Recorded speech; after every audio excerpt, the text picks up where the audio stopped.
미국 주식시장이 개인적으로 봤을 때 버블이 지금 끼어 있는 상황이라고 봐요? 아니면 회사들의 기업들의 실적에 맞게 가고 있다고 생각을 해요? 너무 패시미스틱하게 보고 싶진 않은데요. 근데 한 가지 다들 의견이 제일 보편적으로 말씀하시는 게 지금까지 성장한 게 조금 artificial 했잖아요. 그러니까 거의 약 먹어서 큰 거랑 비슷해요. 아, 그러니까 펀더멘탈이 좋아서 성장한 게 아니라 양적 완화. 계속 스티뮬러스가 있으니까 그 tax rate change, 법인세 인하해주고. 예, 그리고 제일 obvious한 건 interest rate. 그 interest rate 하나가요.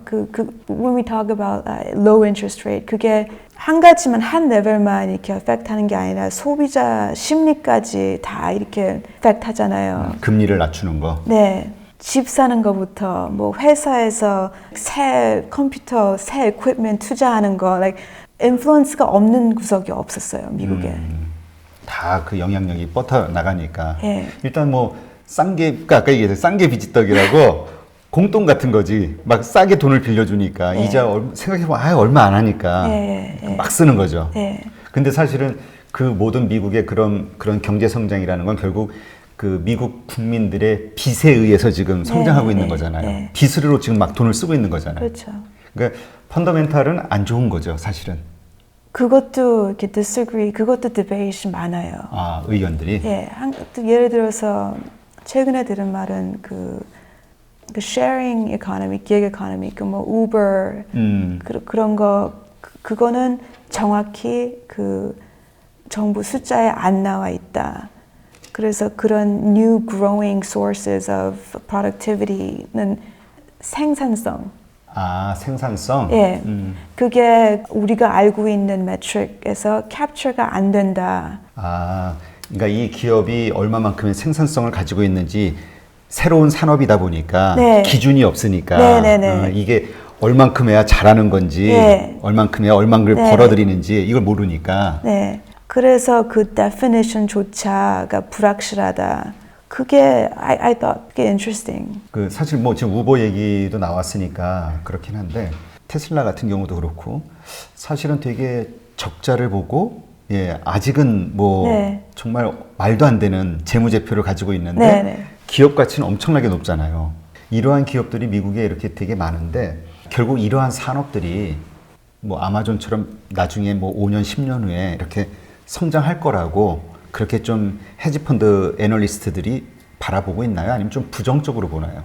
그게 그 사람들만의 섹터가 생길 만큼 그거를 믿는 사람들이 있어요. 아, 이 분야에만 집중적으로 투자하는 사람들이 있을 정도로? 예, 그리고 이런 회사들을 애널라이즈 할 때는 당연히 EPS, 뭐 PE 그런 걸 안 써요. 왜냐면 우선 적자니까. 그리고 프로핏이 없으니까요. 그래서 a lot of tech companies 아니면 e-commerce 회사들이 이런 경우가 많은데요. 그럴 때는 우선 sales만 보든지 아니면은 옛날에 왜 그 인터넷 버블 있었을 때 그 eyeballs 얼마나 많이 이 회사랑 컨택이 있는지 만약에 그게 sales로 컨버트가 못 돼도 이 소비자랑 얼마나 많이 membership이나 유저가 얼마냐 돈하고는 상관없이 뭐 이렇게 모바일 게이밍 회사 그런 거 많이 쓰죠. 그래서 그런 그 섹터에만에 맞게 이렇게 valuation이 또 있어요. 그래서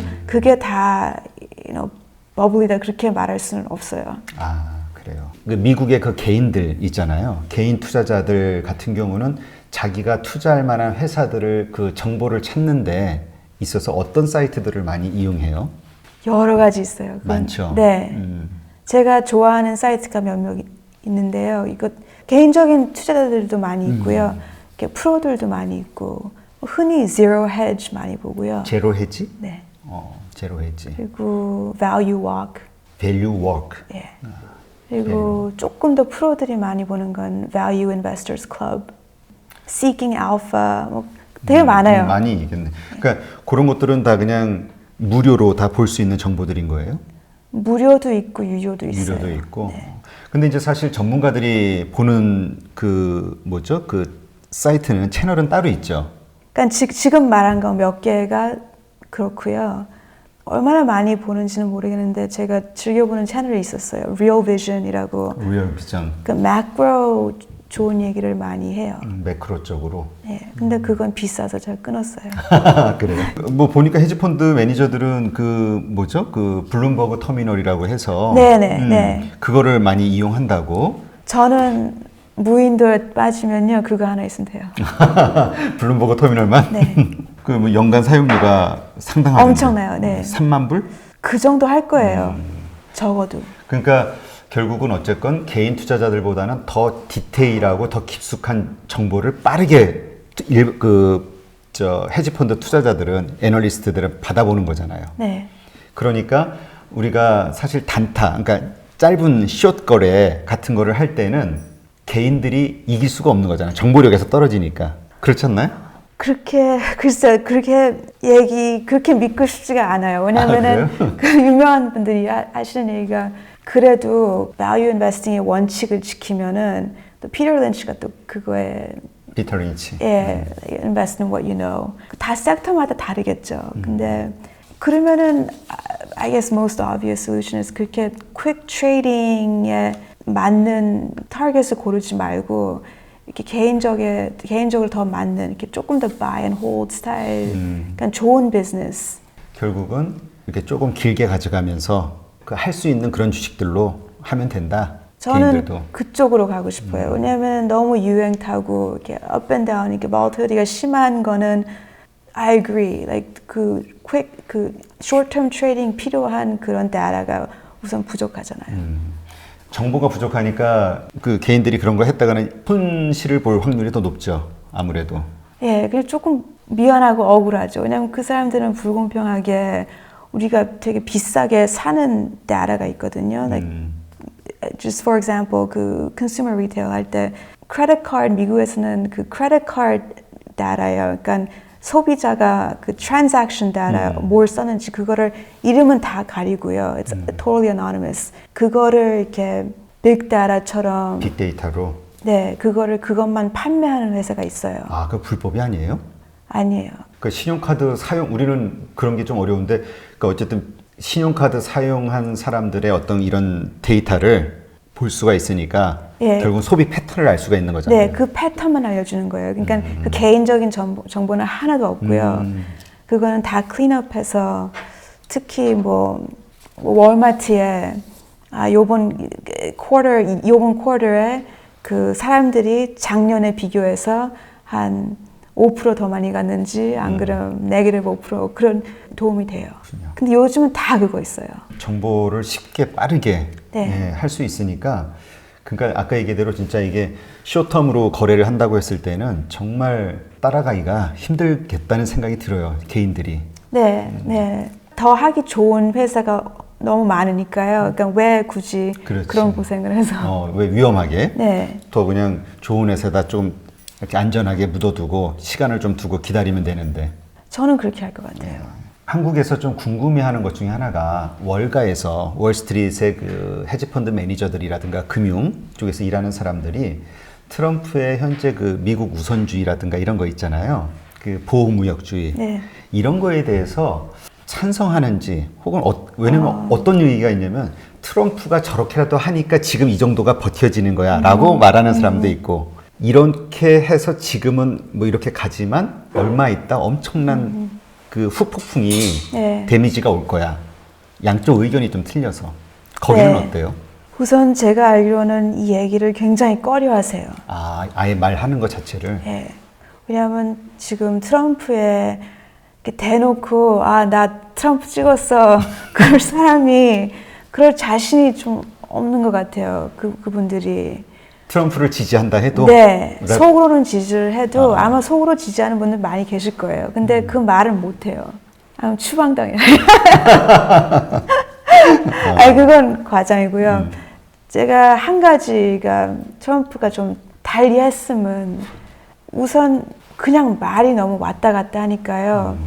그 말 왔다 갔다 예측을 할 수 없는 그 자체가 인베스트먼트를 이렇게 discourage 해요. 그러니까 만약에 조그만 중소기업들도 캐피털 인베스트먼트를 뭐 새 공장을 짓고 싶어도 뭐 새 기계를 사고 싶어도 내일, 모레, 내년이 너무너무 불확실해서 쓰지를 못하는 거예요. 근데 모든 기업들이 조금씩 그렇게 덜 쓰면은 그게 그 자체가 축소가 되는 거예요. 그렇지. 투자하는 데 있어서 위축이 되니까. 그게 제일 안타까워요, 제가 볼 때는. 미국하고 중국하고 이제 이런 무역 전쟁 이것이 계속 진행이 되고 있는데 트럼프가 다시 재선이 되고 난다면 이 관계는 이제 좀 더 힘들어진다고 보는 쪽이 맞나요? 월스트리트에서는? 아니면 좀 재선이 되면 쉽게 해결이 될 거라고 보는 쪽이 맞나요? 어떤 분들은 차라리 트럼프가 재선이 되는 게, 왜냐하면 지금 염려하시는 게 만약에 뭐 엘리자베스 워런 같은 사람이 된다면 꽤 유명한 분들이 인터뷰에서 그랬어요. 아마 미국 시장은 한 20% 30% 하락한다. 그날. 민주당 그 대통령 후보 워렌. 예. 그 부자세 도입하려고 하는. 네. 저는 정말로 그래도 꽤 리스펙트하는 사람. 저는 호감이 있었어요. 근데 네. 한 가지 실수로 저도 이 사람은 안 되겠다. 어떤 실수를 했는데요? 대놓고 그 미국의 그 리언 쿠퍼맨이라는 유명한 너무 유명하고 well respected 투자자 분이 계신데 그 사람은 정말 그 흔히 말해서 American Dream의 좀 심볼이에요. 이민 와서 이렇게 아무것도 가진 다 자기 힘으로 노력하고 벌어서 훌륭하신 분인데, 그리고 그 charity work도 많이 하시고, 그러니까 다들 아주 존경하는 사람인데 왜 이 사람을 골라서 엘리자베스 워런은 그냥 부자세 그냥 예를 들어서 그냥 생각 없이 이 사람을 고른 것 같은데 너무 생각 없이 고른 게 그냥 저는 마음에 걸려요. 그러니까 thoughtful하지 못해서. 그러니까 사람이 좀 신중하지 못하고. 네, 신중하지 못한 것 그러니까 같았어요. 좀 경솔한 것 같은. 네. 아니, 그러니까 나쁜 부자들도 많이 있는데 그치, 왜 진짜 이런 그런 사람을 사람을 잡아야지. 네.